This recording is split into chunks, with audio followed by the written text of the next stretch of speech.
Сәлем достар, қайырлы күн. Бүгін мен осындай таңғы керемет, жұмсақ, воздушный болып шығатын омлет дайындайтын боламын. Міндетті түрде көріп, жасап көріп, каналыма тіркеліп, пікірлеріңізді қалдырып кетіңіздер. Өте дәмді әрі өте жылдам дайын болады. Омлетімізді дайындау үшін бірінші жұмыртқамызға тұзымызды салып, жақсылап араластырып аламыз. Жақсылап біркелкі етіп, жақсылап араластырамыз.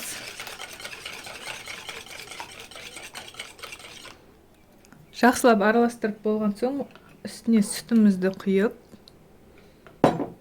және де помидор, пиязымызды салып, жақсылап тағы да араластырып аламыз.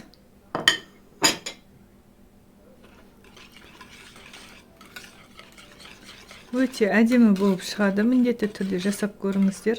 Таңғы асқа өте керемет, тез дайындалатын тағам. Мінекей дайын, осындай сұйық болады. Енді қазір тапамызға салып пісіретін боламыз.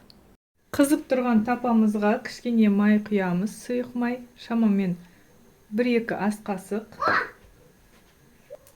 Майымыз қызғаннан кейін жаңағы дайындаған омлетіміздің жартысын алып құятын боламыз.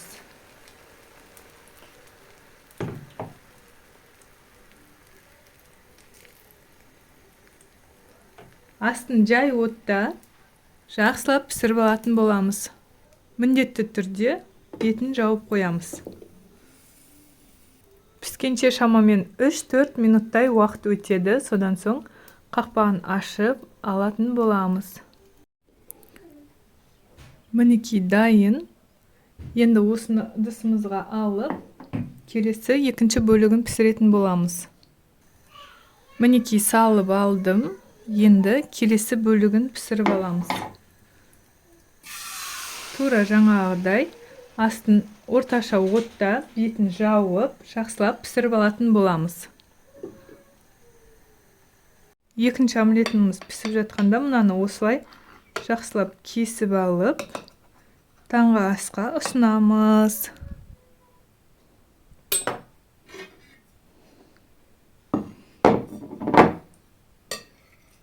Әдемелеп алып, ыдысымызға салып, үйдегі адамдарға ұсынамыз.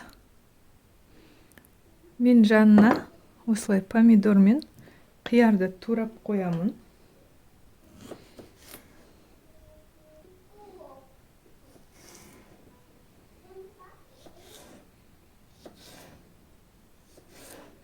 Әдемелеп осылай қоятын боламын. Бір шетінен әдемі көрініс болады, бір шетінен таңғы асқа жақсы, жеңіл ас.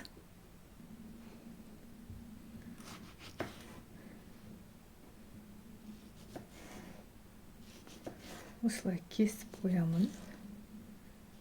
Тамақты да әдемі етіп беретін болсаңыз, үйдегілердің де тамақтың түріне қарап тәбеті ашылатын болады. Мен сондықтан осылай әдемелеп, сәндеп бергенді ұнатамын. Мінекей осылай етіп сәндедім. Енді осыны жей берсек болады. Міне арасы осындай болып шықты. Өте жұмсақ, воздушный болып шығады. Міндетті түрде жасап көріп, өз пікірлеріңізді қалдырыңыздар. Келесі кездескенше сау болыңыздар.